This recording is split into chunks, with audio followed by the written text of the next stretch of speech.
अगर आपने हमारे चैनल को सब्सक्राइब नहीं किया तो सबसे पहले हमारे चैनल को सब्सक्राइब करें, बेल आइकॉन को ऑल नोटिफिकेशन पर ओके करें, हमारी वीडियो को लाइक और शेयर भी ज़रूर करें। अस्सलामु अलैकुम रहमतुल्लाहि व बरकातहू। आज मैं आप लोगों को जो वजीफ़ा बताना चाहता हूँ वो पहले भी मैंने इस पर एक वीडियो बनाई या काबिद हूँ।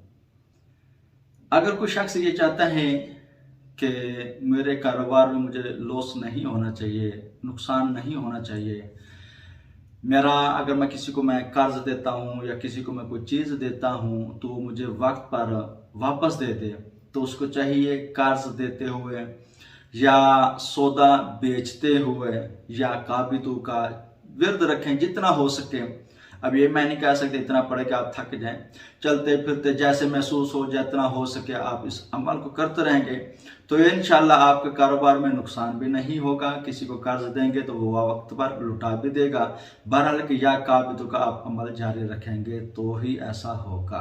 अस्सलामु अलैकुम रहमतुल्लाहि व बरकातहू।